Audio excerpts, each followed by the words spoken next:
Hey, what's up, everyone? Welcome back to Culture Binge, the Wisecrack podcast where we explore all the goings-ons of the contemporary cultural zeitgeist. I'm Michael, constantly learning new words, joined by Wisecrack's chief financial analyst, Alec, and Wisecrack's head of body double recruiting, Serby. That'll make more sense later. How are you all doing today? Well, how are you? I'm great. Wow, good energy all around. Subdued energy, but a positive energy, I would say. So we have lots to talk about today.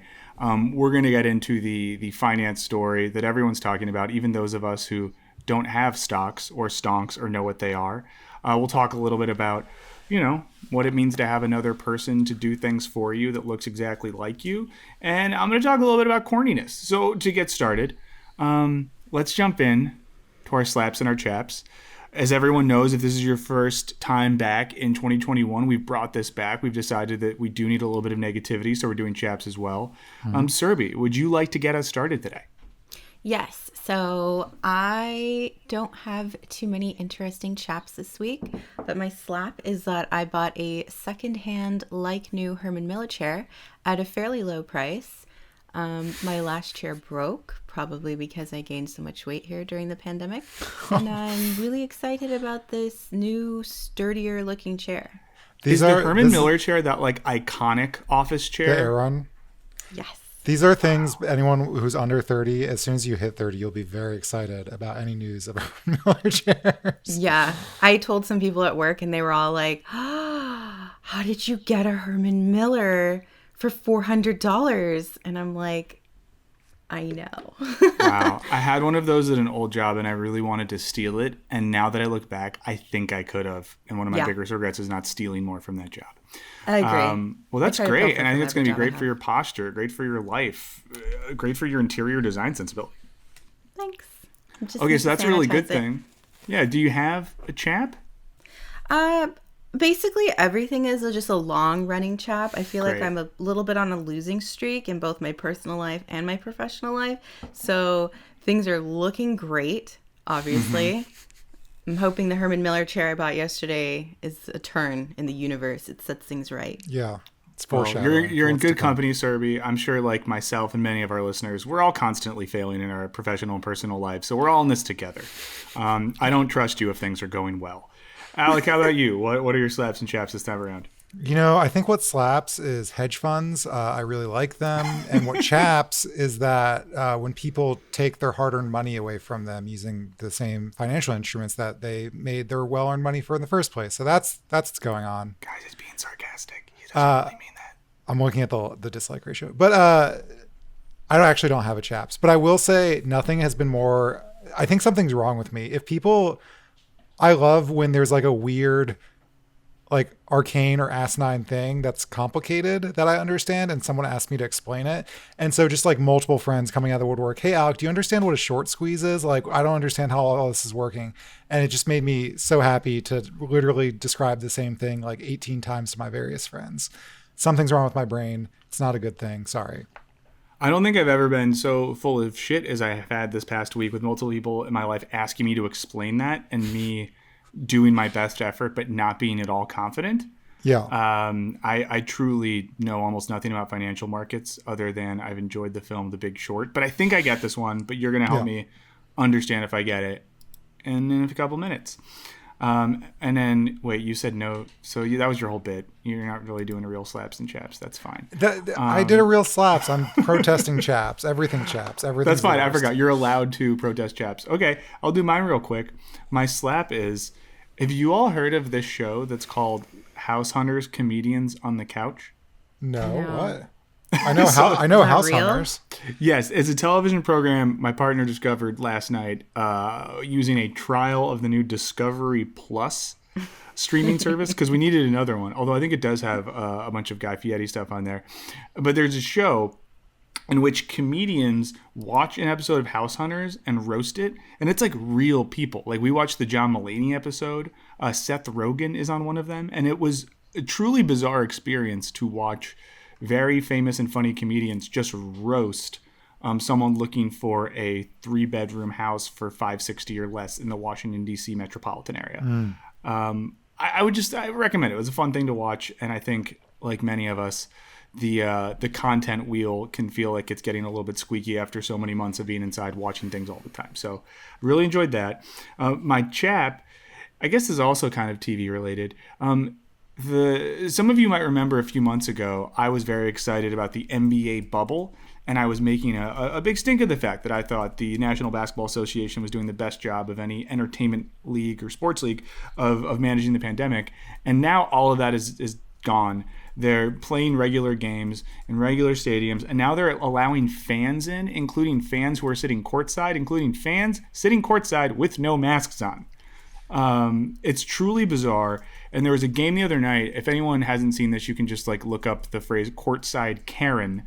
But a woman at an Atlanta Hawks game decided she needed to take her mask off and start screaming at LeBron James feet away from him on the court. And it made me very upset. And it's very annoying that this organization has shown that they know the good stuff to do, and they're just not doing any of it. So that's a chapter for me. Yeah. There you go. Cool. So let's get into it. Alec has already kind of teased this. Everyone knows about the GameStop fiasco. I guess we could call it a fiasco. It's been going on for the past week. Many of us, myself included, have struggled to really wrap our heads around this one. Alec has done all the work for us. He's understood it inside and out. He's going to lay it all out for us. What is a GameStonk? I know well, first of all, what level of understanding do both of you have? Don't know where to start. Don't want to exclude everyone, but also don't want to rehash details that everyone knows. I think we should be inclusive of our audience and just start at the beginning. Okay, so in fairness, I think our audience are geniuses, but let's dumb it down but maybe for not me. everybody. yeah, they're doing diamond hands, rocket ship emoji, so I think they know what's going on. But anyway, to make a long story short, hedge funds including one Melvin Capital, were betting that the price of GameStop stock would go down because it's a brick and mortar store. It's a shitty company. Everyone hates them. Somebody on a subreddit called Wall Street Bets realized this and started being like, hey, I think, we could really, fuck these people. Anyway, thousands, tens of thousands, hundreds of thousands, don't know the exact numbers of people just started buying GameStop stock to drive the price up, which led to a thing called a short squeeze, which there's lots of great videos. If you don't know what it is, we have a video coming on this. We'll explain what that is, but it basically is a way to hack the system to keep the price going up and up and up. Also a thing called a gamma squeeze, which I'm not going to pretend to understand. I'm not going to pretend to understand it. I read about it and I couldn't tell you. Anyway, the interesting thing that I want to talk about is, well, there's a few things. Part of this is that there's a popular trading app called Robinhood stopped people from being able to buy GameStop stock as well as other stocks that they were doing this to, like AMC and AMD and BlackBerry and all these other ones. There's also a component of the SEC said they're going to look into if there is illegal market manipulation going on. And there's also just like this very interesting socio-political angle. We got an email from someone named Alberto who just said, I'd love to hear your opinions on this matter. Personally, I can't help but root for the underdog and find it equally hilarious and alarming that a large enough group of shit posters could wreak havoc on the stock market, no less. Has the global pandemic desensitized me in a way that I can only laugh at ongoing crises? Is Reddit going to dictate what to invest in from now on? Is everything a meme now? And let me say, there's been a lot of good memes.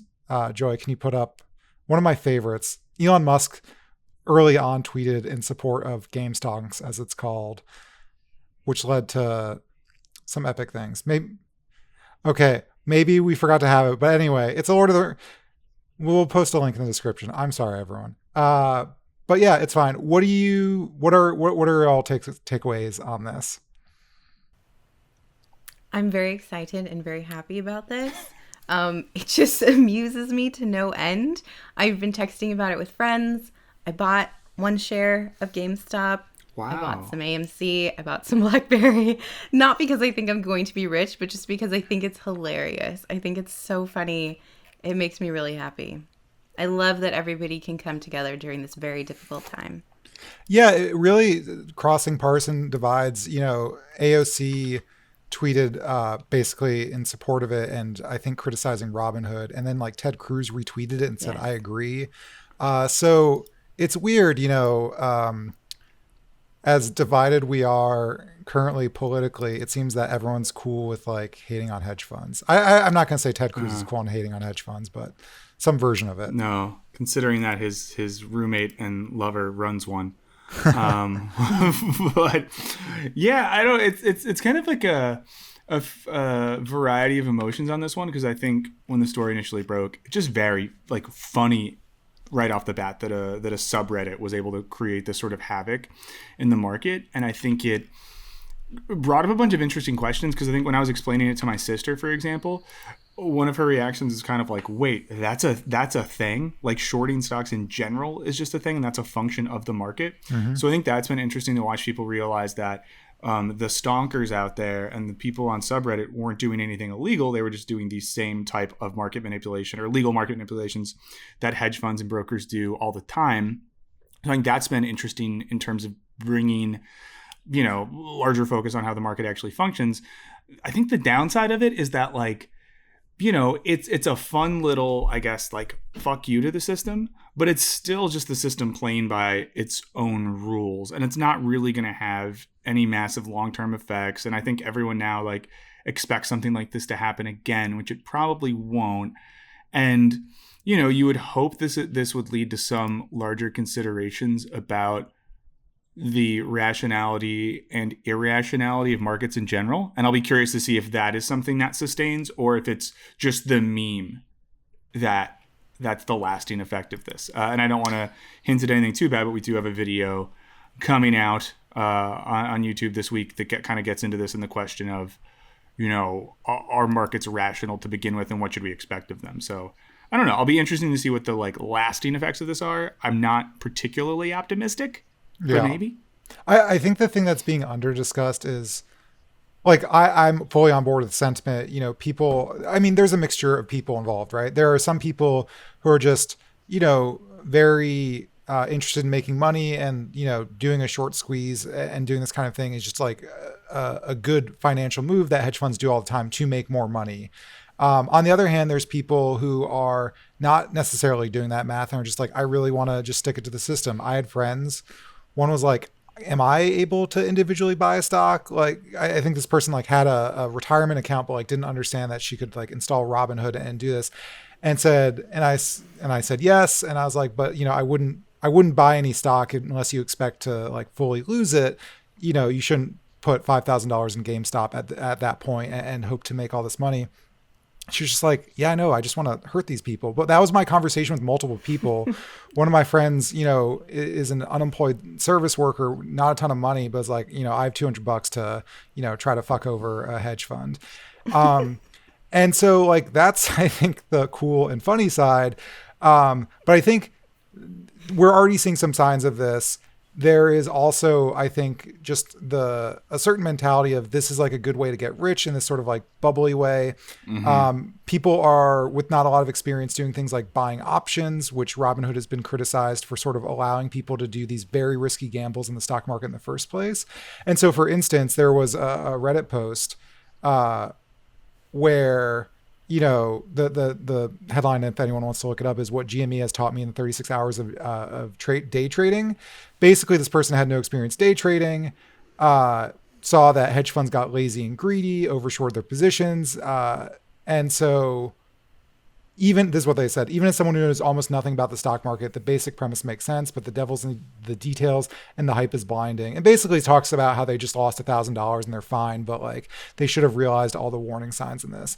And so I think, being a good pseudo journalist like I am, I bought 2 shares of AMD at $17 and I have lost 50% of my money. Now I lost, $15, that's fine. But I'm sure there's lots of other people who saw the hype and said, AMC is going to be the next big short squeeze. I'm going to put $1,000 into that, and that's my entire life savings. And then they're going to go bankrupt. And also, another component I worry is, I don't think any hedge fund foresaw Reddit being able to do this. But now that they do know how to do this, like these are people, the whole idea is 1% of people own, 90 or 95% of the wealth in America. people with all of these resources, now that they know this is possible, are going to find a way and hire the best mathematicians and program the best like trading bots to figure out a way that even if we're doing this to fuck us over, because anytime you buy or sell a stock, there's like a winning party and a losing party. And like we had this one quick victory, but I think we're going to lose the long war. Yeah, I think I saw someone make that point that, you know, it might have seemed like a really cool win for the little guy and this one hedge fund got really screwed over. But then they were like, yeah, but there's hundreds of other hedge funds that are much larger that are going to take advantage of this in the long run. So the sort of like victory for the everyman or the Reddit everyman, pretty short-lived and symbolic. So I think sadly, like, I don't want to go too far down a socioeconomic political rabbit hole, but yeah, I think you're right that the long-term effect of this will be those who already have a lot of control over the market reinforcing themselves even more and getting out ahead of things like this in the future. But my God, it was a fun 36 hours. I'm concerned about what Alex said, that people think that they're going to get rich quick. Mm-hmm. And I think right now people are so excited about the stock market because it's doing well. So people are investing a ton of money in, but what they don't realize is that it's just doing well right now. I mean, you could put your money in most things and you'll do pretty well, except BlackBerry and AMC and GameStop, like I just found out yesterday. But you will do well. So you shouldn't just think like, I'll just keep putting my life savings into this and get a lot of money, because that's not sustainable long term. Yeah, and I think that's the risk too, is a lot of people that don't understand this are throwing money at like GameStop still or things like that and think this is a magic way they're going to make money, which is a bummer. Yeah, totally. Yeah. I also, one part of this is everyone's mad at Robinhood.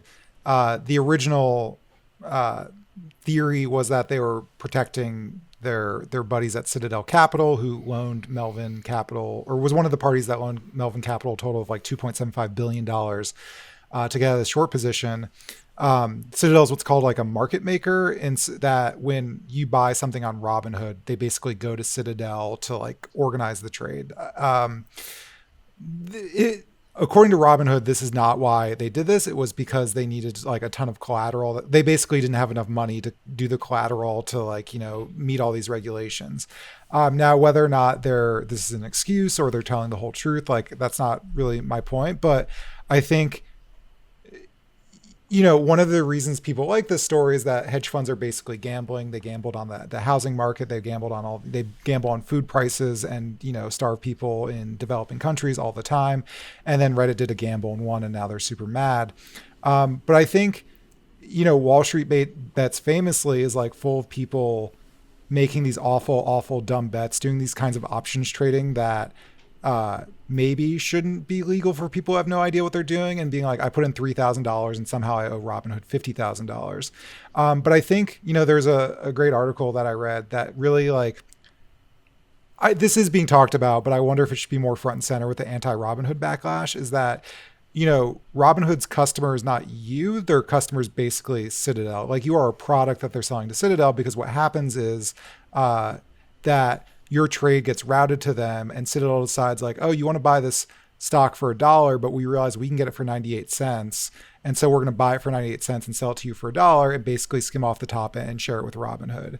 And so on all these little trades, and if you're using it to buy index or funds, you're probably fine, but like they're basically just sort of skimming off the top and taking from their customers in a way that's not entirely transparent. And that's who Robinhood's in business with. Like, you're just... Well, so can you answer this question for everyone then? Yes or no? Is Robinhood bad? I think so. Okay. I mean, I use Robinhood, and like, I like the user interface, and, I historically liked it, but I think, they have in meetings and stuff that have been leaked, like described it as like, oh, well, it's like gambling, but it's not gambling. And it's like totally ethical, because I mean, when you buy a stock, like confetti pops up, and, when you go on Wall Street Bets before all this, you see people basically, not knowing what they're doing, putting up a lot of money and losing it, which is like, I mean, it's the risk to take, but for people who are super undereducated, and Robinhood doesn't care that they lose that money, like that's just more money for them and their partners, Out of curiosity, why did you select Robinhood over a more established platform like TD Ameritrade or something. It was when Robinhood was kind of new and they were doing zero. They had no, now everyone has no commission. Like E-Trade and all those places don't charge a commission for trades, but they were sort of the first to do it. And they were the first to do it because they, it's called purchase for order flow or something like that. It's the process where they route it to the market makers and skim off the top. It was also invented by Bernie Madoff. Cool. Before the illegal He's stuff. the guy with the mittens and the jacket at the inauguration. Yeah. That guy's cool. That's Bernie Madoff. So yeah, basically they were the first to do it, and then E-Trade and all these other places sort of followed suit. But that's why I did it. And then it's just like, well, I've got some stocks on there. I'll keep it. Wow. Very interesting, too, that the most prominent Bernies of the past 10 years are on very different sides of the, let's say, ideological and market-based spectrum. That's fun. Any last thoughts on this before we transition? Hold. Don't sell. We're going to the moon. Thank you, sir. Wait, I was going to ask, so do YouTube, do you guys play the market? Are you out there rolling dice on Wall Street, making big bucks? Is that a part of your lives? Well, so the answer is sort of no, but I do have a friend who kind of does, and sometimes we'll be drinking pre-pandemic, and he'll be like, you should buy AMD stock, and I'll be drunk and on Robinhood and be like, all right, I'll fucking spend $50. Isn't that how Martha Stewart went to jail? A friend told her what to do, and she did it, and she was behind bars? Yes, that's it, yeah. So yeah, dumb decisions like that, but I'm not sitting around day trading all day. I just do index funds because even though I hate the stock market, I realize it's my only viable path to retire at some point. Wow. So everyone join the Wisecrack Patreon so Alec can retire one day. That's actually what I hate to shove it in everyone's all the money. Yeah. I do want to give a shout out though, speaking of money, to two people in the chat specifically. Sorry for the delay. First, Zombie Bait. We like the stock, Diamond Hands, Rocket Ships. Thank you so much. And of course, Dude Abides, who's watching more sports and crime docs. So yeah, I'd be curious to hear if you're still in the chat, Dude Abides. Drop what your favorite 30 for 30s are. For everyone who doesn't know, 30 for 30 is a series of documentaries produced by ESPN that are actually really good. I'm curious to hear which one he's watching. There's been some great sports documentaries recently. Either of you all watch the Tiger Woods thing? No. Okay.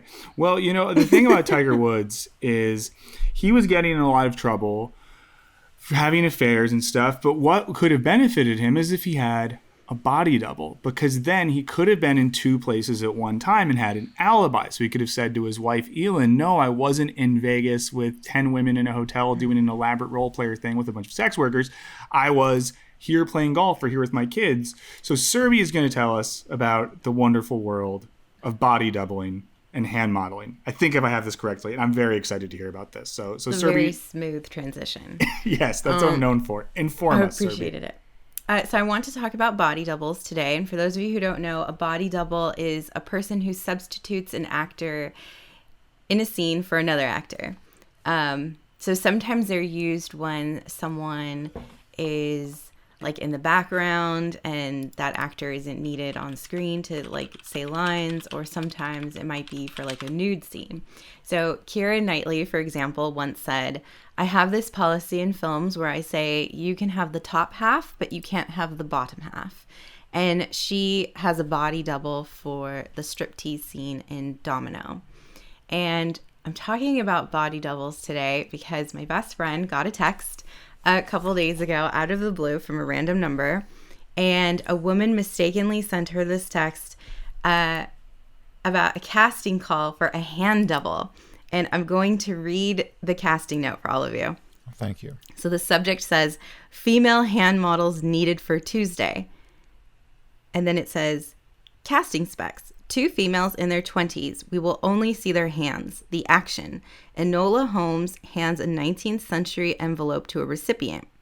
These are the people who are needed. 1 Caucasian hand to play the role of Enola Holmes, and 1 ethnically diverse hand to be the female recipient.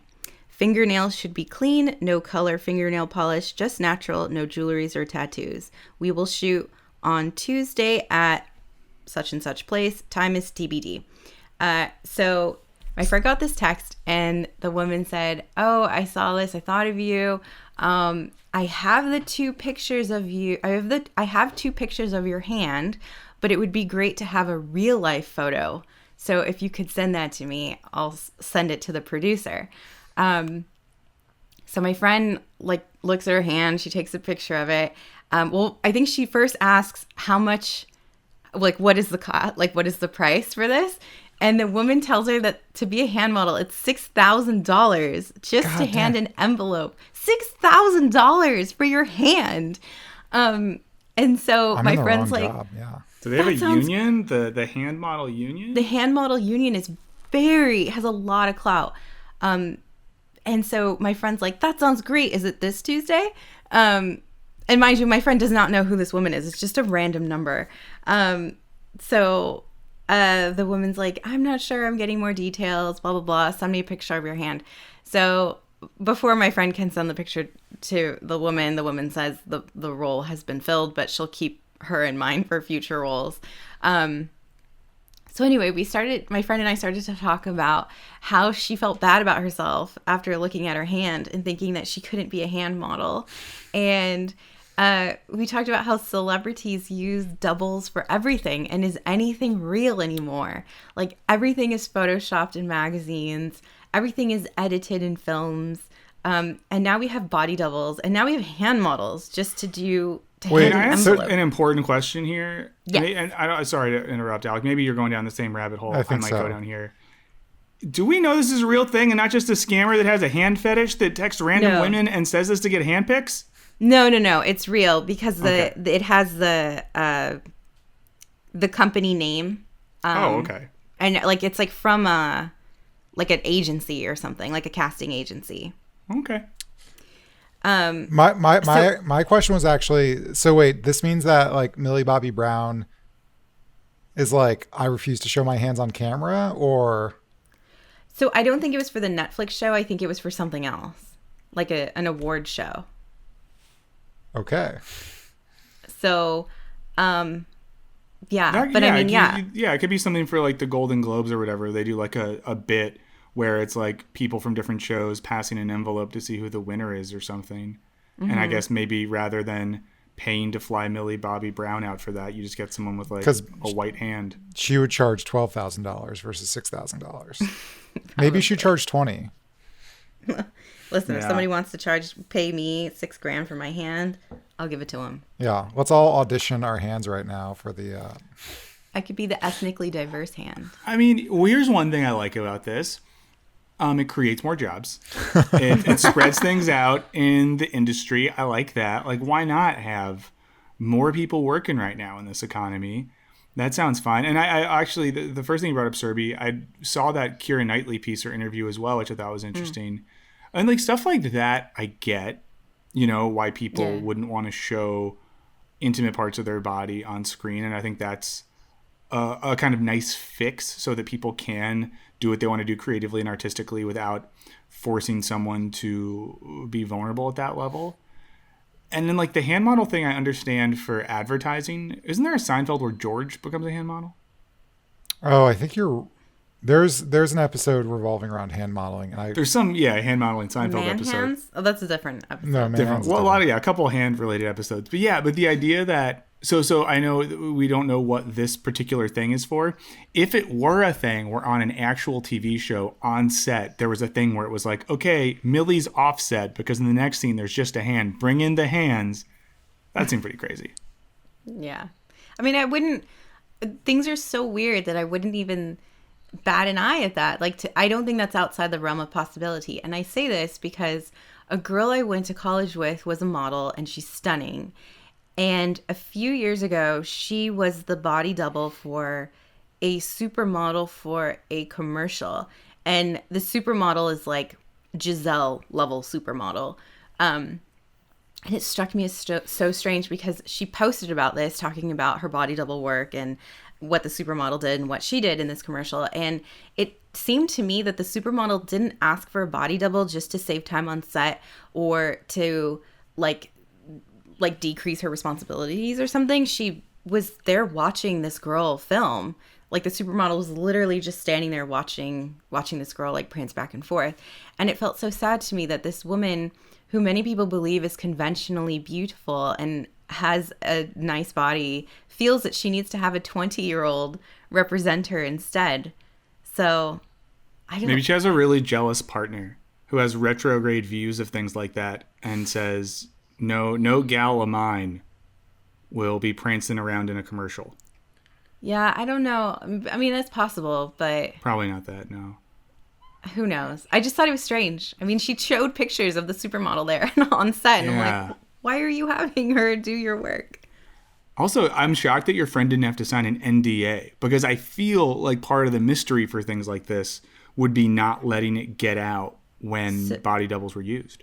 So I think she did, but there were paparazzi who saw, because it was filmed somewhere in Europe, I think, like on a bridge or like on a lot of good street bridges.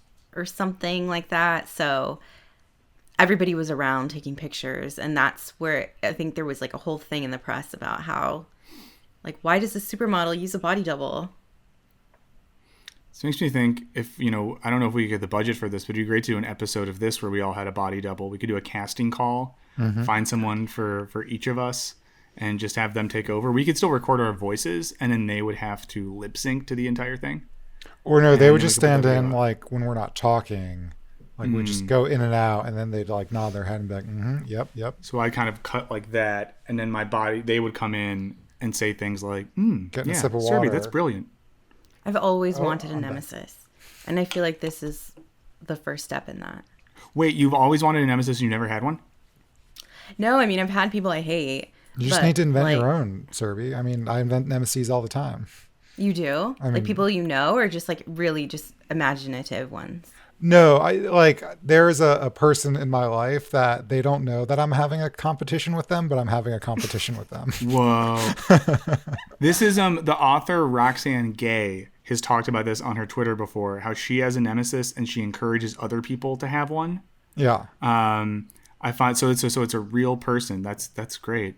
I do think it can be motivating to have a nemesis, but it can also sometimes create unfair levels of comparison for oneself. Yeah, But- it's not a comparison. Like it's not a comparison thing. It's I might consider myself a petty person, and this person I know like is really obsessed with their Twitter following, and I'm not there yet, but I just want more Twitter followers than them. I don't care about my Twitter followers. I just want them to feel bad about me having more Twitter followers. Again, because I'm petty. Yeah, we'll get to this at the end, but everyone obviously follow Alec on Twitter so we can devastate the psyche of his nemesis. I think everyone should have one. And if you have a nemesis, drop it in the chat. Tell us about it later. I think we would love to hear about various nemeses that people have. We should bring that back. Maybe that should be a new theme, rather than we should do slaps, chaps, and nemesis, and we can talk about the nemeses we have in our lives. Yeah, Serby also asked me if my nemesis was Matt Pat, and I will say no, it's not. First of all, there's no way I'm ever. That dude is a million times whatever. That would be a dumb nemesis to have, but he's not my nemesis. He's a very nice man. Mine is Bobby Flay. If you are watching this, Bobby, fuck you. I'll out-grill you. I will out anything you. I think you're a piece. I'm kidding. I love Bobby Flay. Real Irish-American hero. I think any other things on the body doubles, now that we've completely digressed into talking about nemesis? If you are a body double, please Yes. write in and share your experiences. If you have any body double stories, also please share that, because I'm very fascinated about this world of doubling. Yeah. You know what a good use for a body double will be? I'll say this. Thinking You know how about at people's weddings, they get married and then everyone else goes and starts to get finger foods and cocktails, but the people that got married have to go to some separate room and take a bunch of dumb pictures for like an hour while everyone else is having fun? Do a body double for that. So then you can hang out and have a cocktail. And then, I guess your wedding pictures, which you would hold on to forever, wouldn't be you. But who cares? Yeah, who cares? Right? Get someone who's like a slightly better looking version of you, so when you're old, it's still believable. Yeah. That's free advice for you. Now I'm gonna get to my topic now. This will be a quick one, and I'll say this is like a borderline crowdsourcing thing. So I'm very curious to hear both what my esteemed colleagues Alec and Serby think about this. But if you are watching live right now, I'm curious what you think about this one. If you're listening after the fact, I'm curious about this. But I've been obsessed recently with the idea that our culture has gotten really corny, and taken an aggressive, corny turn. I'll talk about why I think that is, and I'm just curious to hear what you guys think. And I'll say this as well. I think that corniness is related to, but not the same thing as cringe culture. In doing some preliminary research, a lot of people conflate those two. There's a relation there. I'll start this like any mediocre high school graduation speech starts. The dictionary defines corny as trite, banal, or mawkishly sentimental. Now, there's not a lot of good definitions of corny out there, but that's, our dictionary thing. One thing I think of when I think about corniness as well is occupying a space that's neither serious enough nor funny enough or irreverent enough. This kind of middle space where it's not occupying interesting thought or something that's like funny or interesting. So I'll give some examples of places where I see corniness in our culture. The first one I'll say, it'll get me just canceled and devastated, and I don't care. We've talked about Disney adults before on this. I think the Disney adult phenomenon, kind of a corny thing, a part of our culture where adults get obsessed with reliving these childhood fantasies. I'm someone that watches superhero movies regularly, so I'm not judging, but it's kind of corny. Another thing that I think is sort of, for me, the paragon of corniness in contemporary culture is Hamilton. Now, I watched Hamilton. I didn't pay $1 million to see it. I watched it on TV, but it's a good production. I think there's nothing wrong with enjoying something like that. But Hamilton has been treated like this work of art, this important cultural phenomenon, when it's like a musical theater nerd's fantasy about the founding fathers being both like really good guys and also rappers. Rather than doing, let's say, like the serious work of trying to speak truth to power and talking about our history, or doing something just funny and irreverent, it kind of like rewrites the truth so that the powerful were always the good guys. And this is another thing I think I noticed about corniness. Corniness rarely questions things or speaks truth to power. And then we can see this like whenever we talk about Disney on Wisecrack, we get roasted and I have to like watch some video that some YouTube channel made where my face is on it for 45 minutes in slow motion and it makes me really upset. But one reason you'll get upset is because we, let's say, question like, is Disney always good? Are there some problematic things there? The same thing with Hamilton. I know the first couple years that was out, I knew a lot of people that had a hesitancy to speak ill of it because you would just get roasted if you said anything bad about it, which to me seems unhelpful. Now, Hamilton also relates to a moment in our culture, and this one, I'm going to walk on eggshells here, but everyone got really excited a couple weeks ago about Amanda Gorman's inaugural poem at the presidential inauguration. Great poet, Los Angeles local, but the poem like references Hamilton in the poem. And the cultural reaction to this poem, there was one tweet, I forget who said it, but it said something like, enjoying watching Amanda Gorman's poetry reading featuring Joe Biden's inauguration. And there was this whole like culture of obsession around this thing where it couldn't just be that, someone gave a decently middlebrow poetry reading at the inauguration. It had to be like, this is the best person in the world. This is the best poem ever. I would die for this person. And of course, you look at the Twitter response, and within seconds, it was like Amanda Gorman for president. And it's like not everyone has to be the president just because they can read a poem. But that kind of made me think of this. I'm going to do a couple more jump arounds, and I'll see what you guys think, which then made me think as well about the continued obsession with something like The West Wing. Either of y'all watch The West Wing? No, but I've seen like clips of weird Aaron Sorkin written speeches. Yes. And, this is maybe an Aaron Sorkin problem in general, but there's this continued obsession with the West Wing and this idea that like, wow, this is what would be good. This is what we should subscribe to as a society. This is what we should be aiming for. But it's like a pretty corny, over earnest show that completely skirts over the like complexity of reality, which then makes me think of like reboot culture, how it seems like our generation, rather than wanting like new or challenging narratives, we just want repurposed versions of the old stuff that makes us feel good. Now, I haven't watched the new Saved by the Bell. People seem to like it a lot, but like that makes me think of it. This idea that we just have to have the old stuff that makes us feel good, and that in all of these sort of stories, we're just running back the same narratives. Now, I'll give my charitable reading and my uncharitable reading of corniness and corny culture, and I'm genuinely curious what you guys think. So my charitable read of this is that, we live in a rough time for a variety of reasons, and people just want to cope with our harsh reality. And a retreat into corniness in culture and art and music and politics is just creating like a low stakes world where every story has a moral narrative and the good guys always win, and we can fantasize about our heroes and make memes about how, like, we wish the president was our daddy and the vice president was our mommy and we were a happy family, which isn't me making stuff up. That was all over Twitter last week.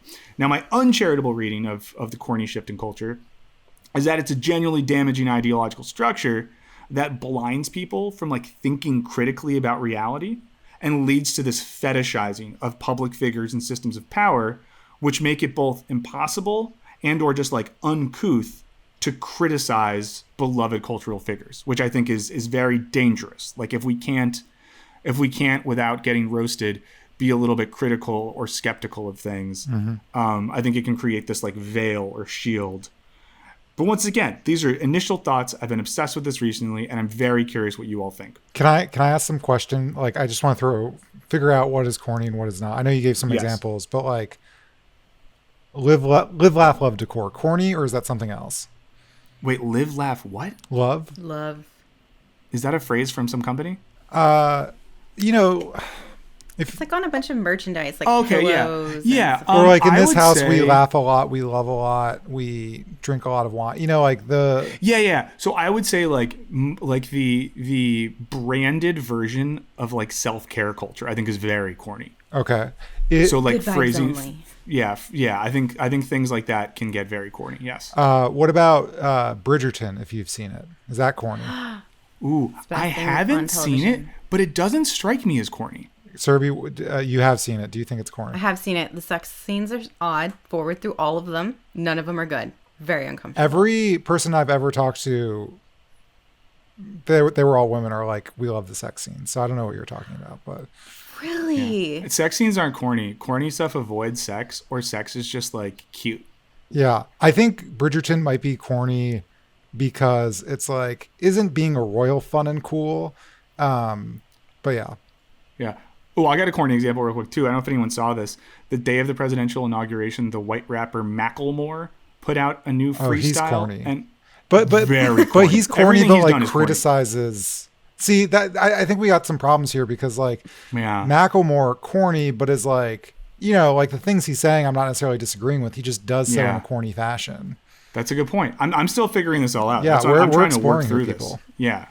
So corny would be something where it's like everybody jumps on the bandwagon kind of thing, and it leaves no room for an opposite opinion. Yeah, like I if think of you it as, hate like, a an corny obsessiveness. Macklemore thing, you're a bad person. Okay. I just wouldn't call that Yeah. corny. Like, I think I grew up thinking corny was like silly or dumb.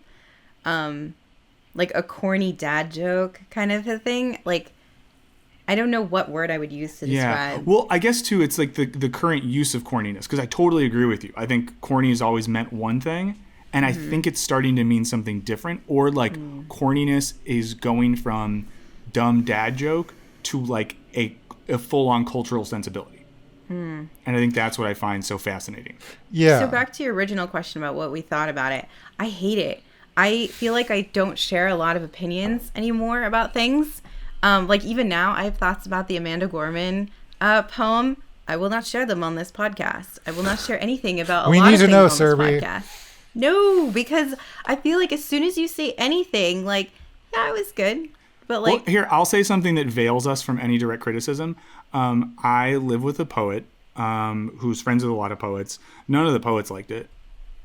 okay, just say then that. that makes me feel a little bit better. So I Yeah. thought it was fine, but I didn't think that it was deserving of as much praise. And like, people said it was like life changing, and maybe it is life changing for a lot of people. Like, I'm not discounting people's experiences, but the response did not seem, it seemed disproportionate to the poem. Like, I think it's amazing that she's so young and she spoke so eloquently and things like that. Like, that's incredible.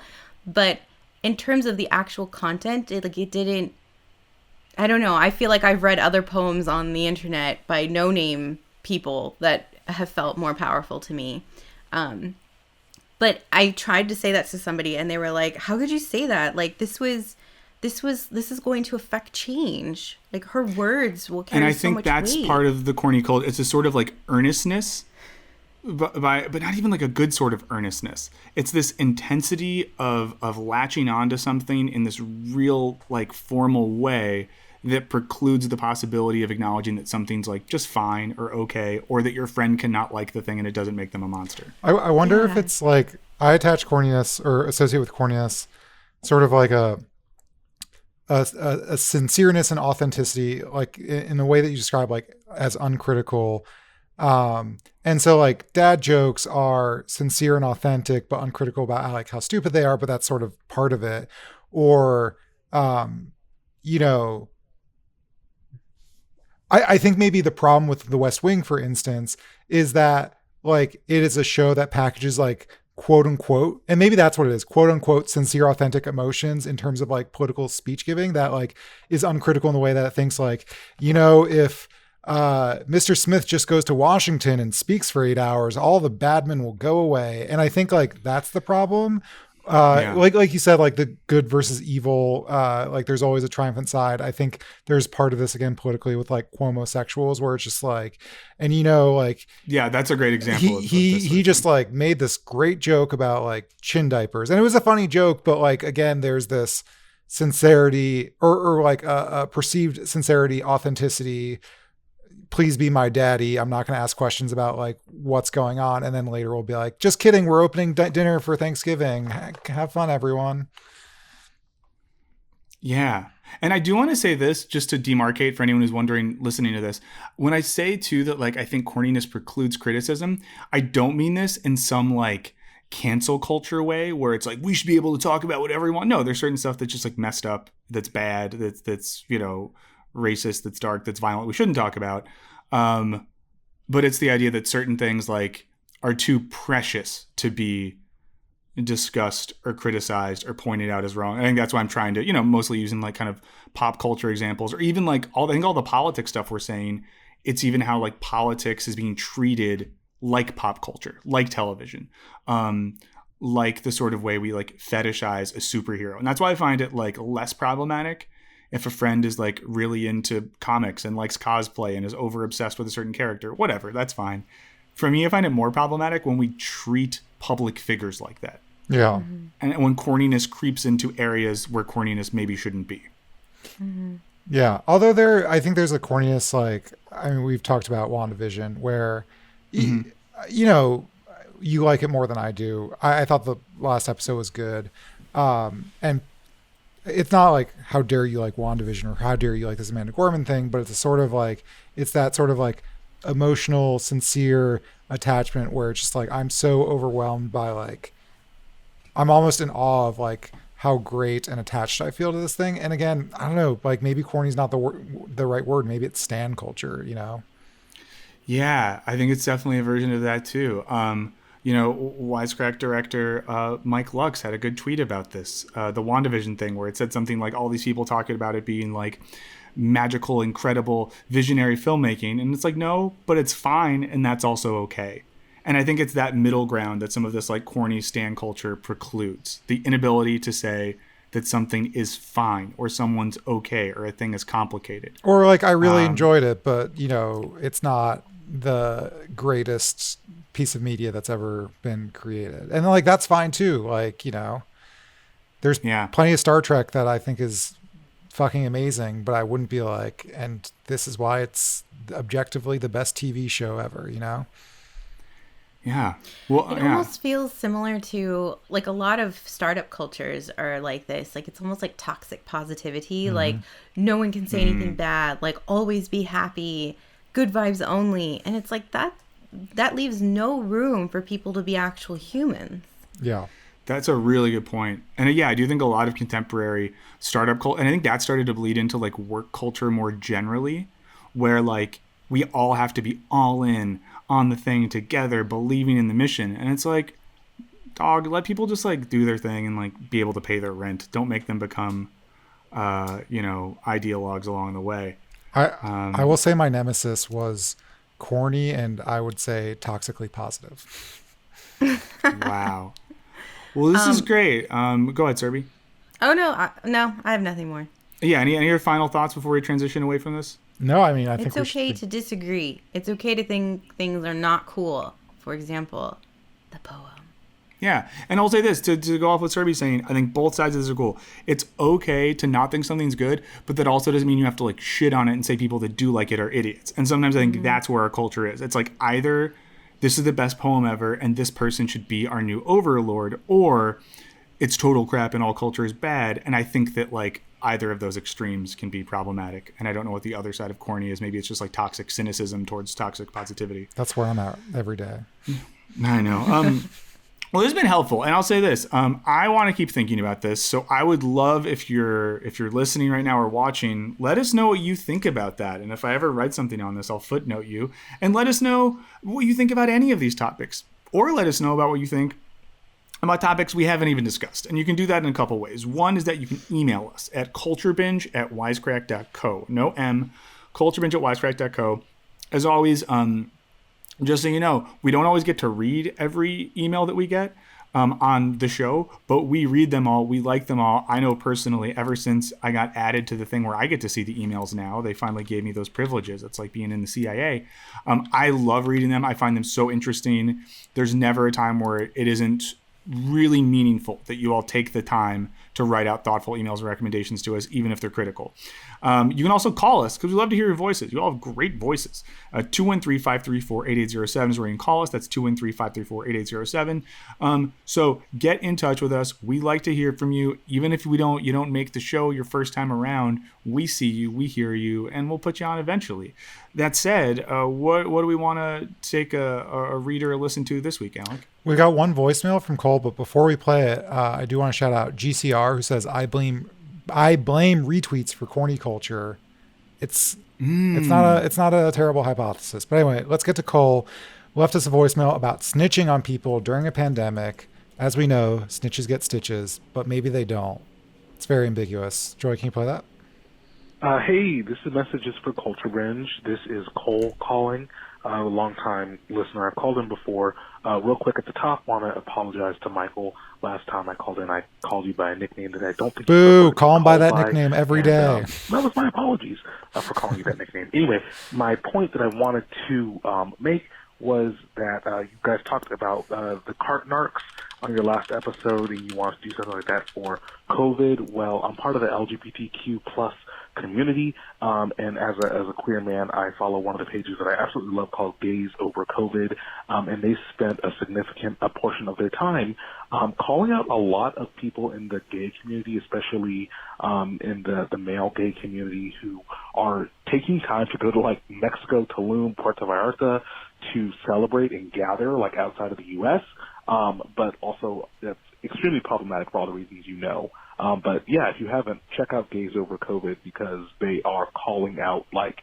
doctors who have gone out and traveled to Mexico and other places, and a bunch of other people in the queer community who are vacationing and hanging out with friends during this Panasonic. So, yeah, thank you all for all you do. Serby, Michael, and Alec, you are wonderful individuals, and all of the other wonderful researchers, writers, and presenters at Wisecrack. Have a great afternoon, night, morning, wherever you are, and thank you again. Bye-bye. I love this email. I hope Panasonic... Love Cole. I kind of hope was Panasonic... Was that intentional? Was that a joke? I hope so. I hope it was a corny joke, because we love corniness here. No, he has such a nice sounding voice. Yeah, keep calling, Cole. Yeah. Seems like such a nice guy. I want to be friends with him. Don't be so corny. Don't get obsessed with Cole. Don't stan him. He's a person, you know? He has flaws too. I'm kind of curious. Like, I had like kind of heard, or maybe, you know, certain screenshots from Gays Over COVID landed in my timeline at some point. And like, on one hand, I'm all about like, yeah, if you're part of a community and your community or parts of your community are being shitty, be like, fuck you, stop doing that. And I think that's sort of like the ethos of this page, but also I think it's gotten some flack. You know, the thing you don't want to do is like, everyone's being a dumb asshole. Why are you singling out like this one specific group, like, you know, gay people? And so, I mean, I think as like Cole, you're in that community, that's not about you, but I think if it was like me being like, everyone go check this out and go look at like what all these people are doing. But I do think like, yeah, I mean, those people on that page are the fucking worst. There's lots of people that are the worst, but they're among them, Yeah, we got a lot of worst right now. It makes me think of, I haven't seen that page. I'm going to look it up. I saw someone the other day that posted a doctor from Los Angeles, of course, that was on a trip in it was like Tulum or something like that.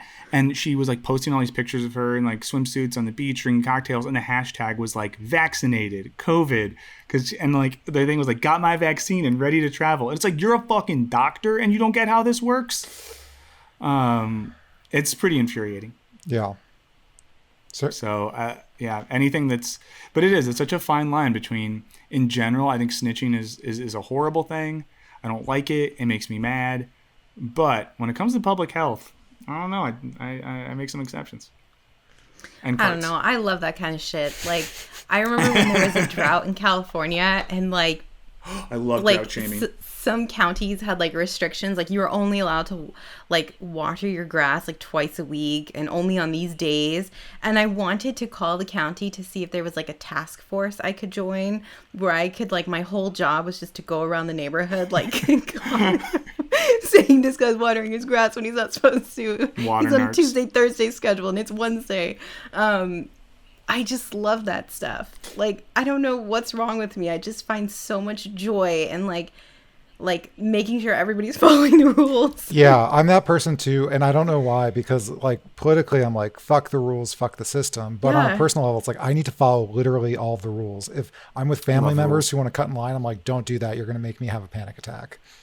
Yeah. Oh. Maybe it's anxiety. It's just like extreme anxiety where I'm like, everybody must follow the rules. We will not have water. We must have water. Yeah. I'm a hippie about so many things, but like line cutters, like I will throw you in a jail or a work camp and feel nothing. Yeah.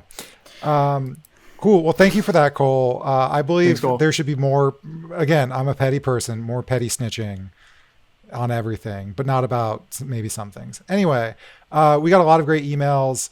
We'll see how many we can get through, but one is from an anonymous professor asked to have their name.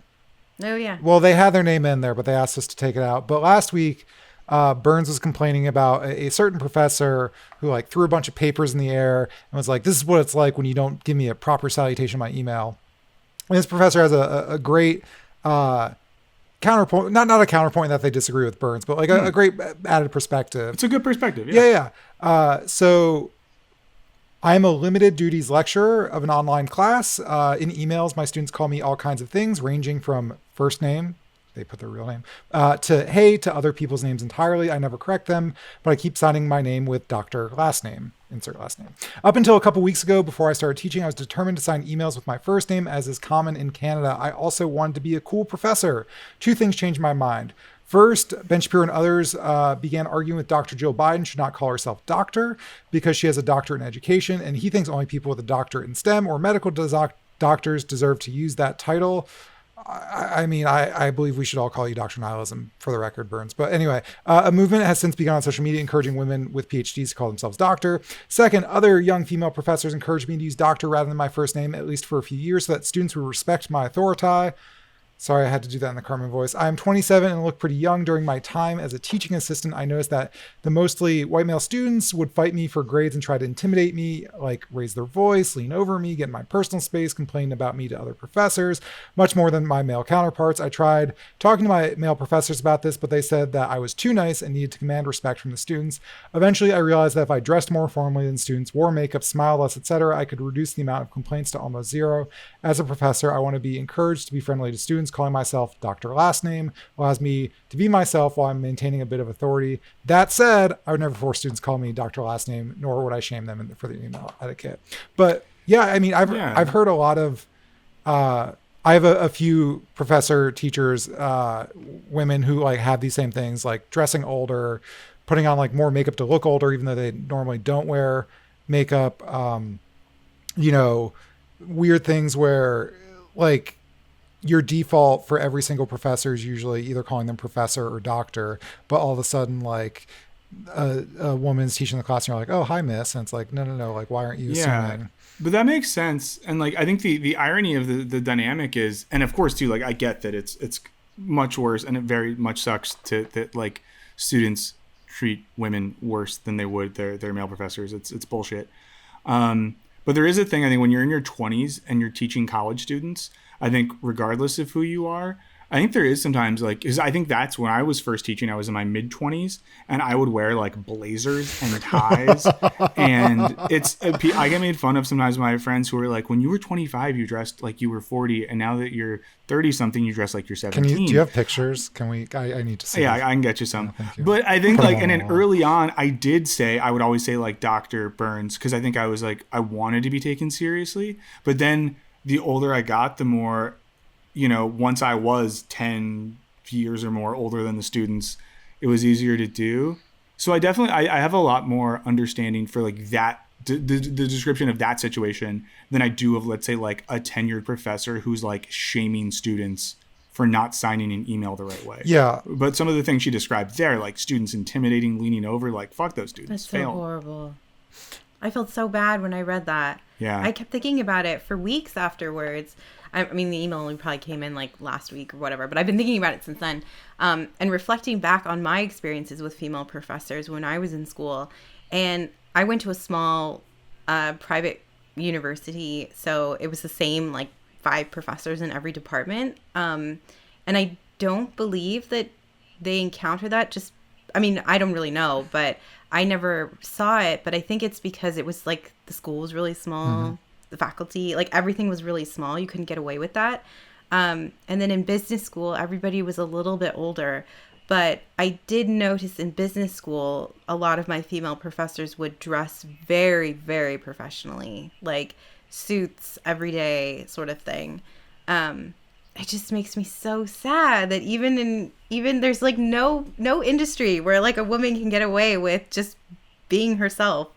You always will encounter some white dude trying to fuck you over. I will say, so like the second part of this email, like I 100% agree with, and I certainly understand the first part of the email about the whole Dr. Jill Biden thing. Jill Biden. It sounded like I said Joe Biden.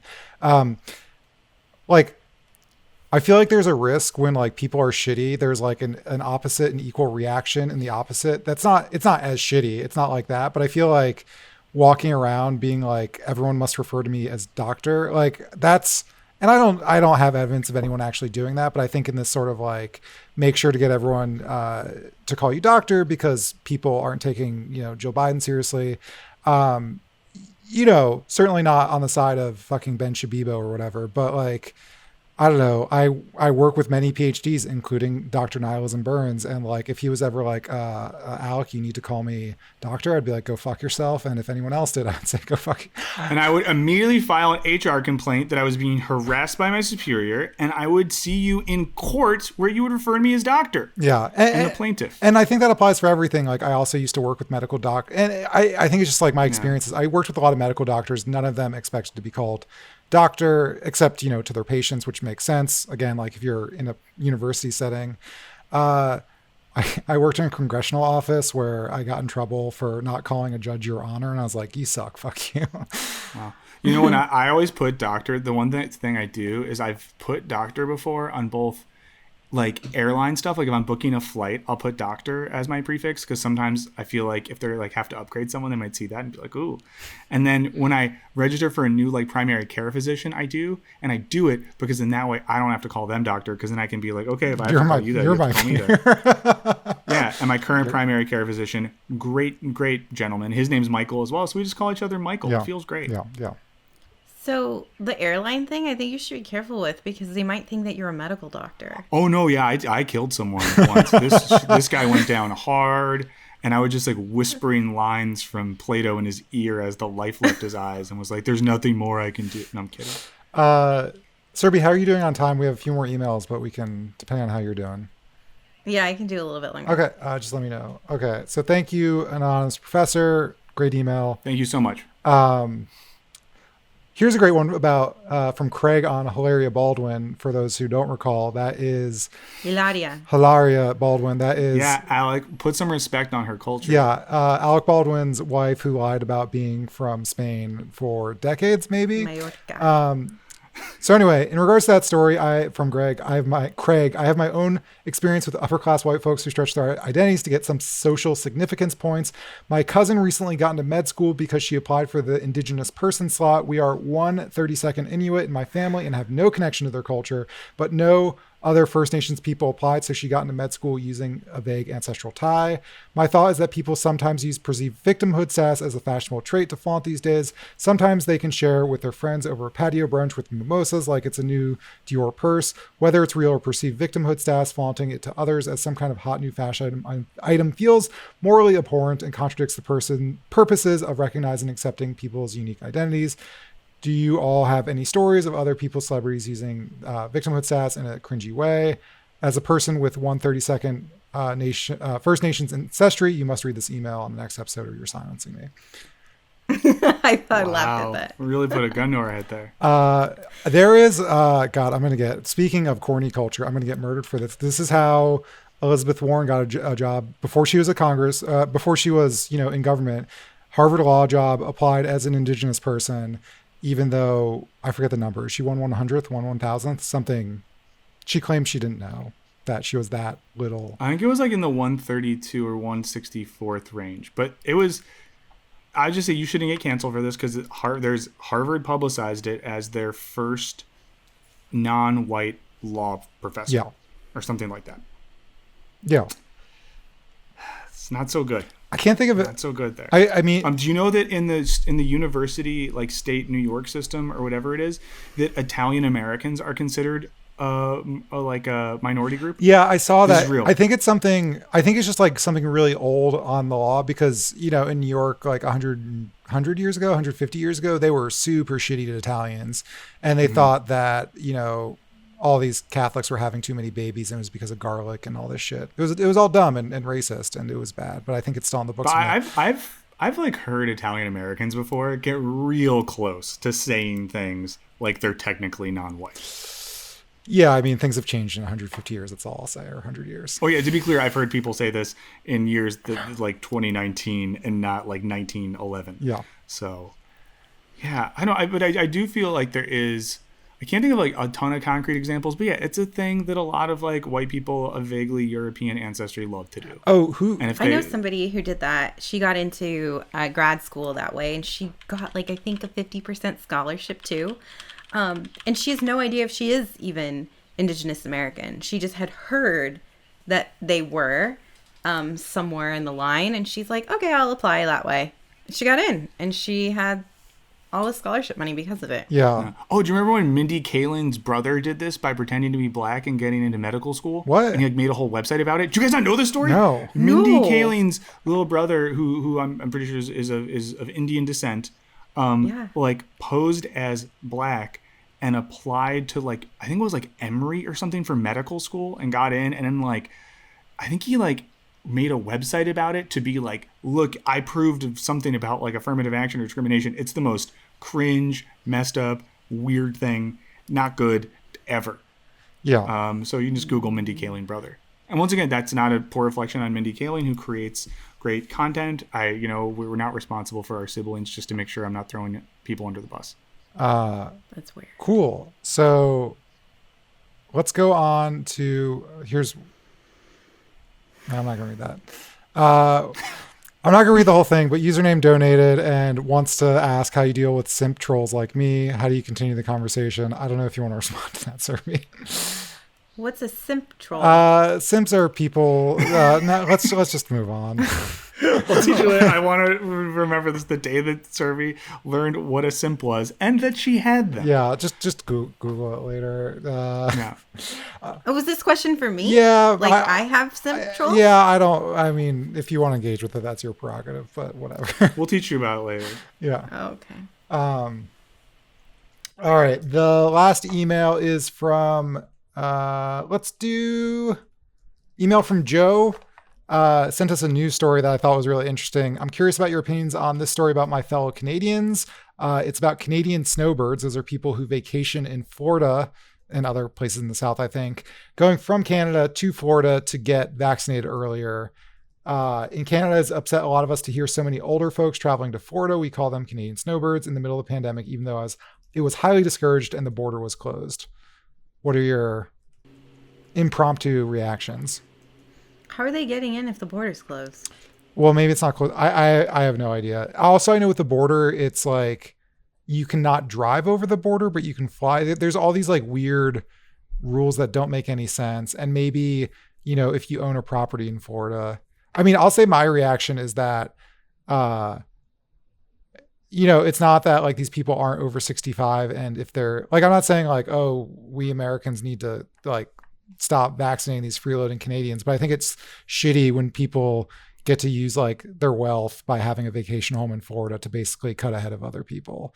And so that feels shitty, even though it's like, yeah, I mean, you're over 65 and like you're at risk and you should be vaccinated, but maybe not exactly in this way.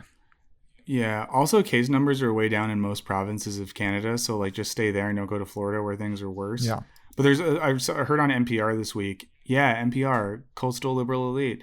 I heard that a bunch of Hollywood execs are flying their private planes to Florida to jump ahead in vaccine lines because they can't get them. You can social distance on a private plane, but yeah. I just think no one should be going anywhere right now. This is going to make me sound really authoritarian. I just think we should have shut down all commercial travel except for like certain purposes. Like just take a rest, enjoy where you are, walk places. I don't know. Yeah. It makes me so mad that people are lying and stuff to get vaccinated. It's fucked. People that are real bad are going to get vaccinated long before people that are good. People who have done whatever the fuck they've wanted for the past year are going to get it. And some of us who have been real good people are going to be last in line because, as that Green Day song said, I think, nice guys finish last, which is a very toxic logic. But it feels shitty. There's people I know that are fucking idiots and being awful. And like in one way, I'm going to be super mad and jealous that they're going to get vaccinated before I do, who's been like taking things seriously. At the other side of things, they are the ones who need to be vaccinated because they're the idiots spreading it, you know? Yeah, that's a good point. Wow. But yeah, I'd say to that email, none of us like this. Okay, so we need to wrap up soon. There was an earthquake in Serby's home that caused her microphone to fly towards her. I dropped my microphone. I shouldn't joke because we're in California and earthquakes are real. But it wasn't a real earthquake. Do we have one more email we want to get to real quick? Or no, I think that's it. Thanks, everyone. And can I just say shouts to the email? I forget the name right now. It's not off the top of my head. Someone sent us a bunch of great reading recommendations. Yeah. Ross from DC. I really DC. like that. Yeah, they ended with the new George Saunders book, which I'm very excited to read. And they reminded me to grab a copy. So thanks for that. And once again, thank you to everyone who writes in. I think as I just gave evidence, and we gave evidence to, we read them all. We like them all. We appreciate it. So please, once again, write us at culturebinge@wisecrack.co. culturebinge@wisecrack.co. No M. And call us at 213-534-8807. That's 213-534-8807. If in the meantime you want to troll us, simp for us, or hit us up on social media, how can you do that, friends? Tweet me at SuriPatel22. Yeah, I'm also on the Twitters. It's right on thing at WisecrackAlec. Not very active on Twitter, so that sounded very uncomfortable. Nice. Michael O'Burns, trying to be less active on Twitter and, simps welcome. Yeah. Also, your account was shut down for, 24 hours? He is a victim of censorship. On Inauguration Day. A bunch of people I know all got their accounts suspended on Inauguration Day. I think it was some sort of like weird alt-right conspiracy to make sure a bunch of weirdos couldn't say weird stuff. Or maybe it was like a far left. I don't know. Maybe it was a corny conspiracy. I don't know. But we'll be back on Culture Binge in 2 weeks. Thank you for being here. Set your calendars. We'll be back live then. Catch you next time. Bye. Bye.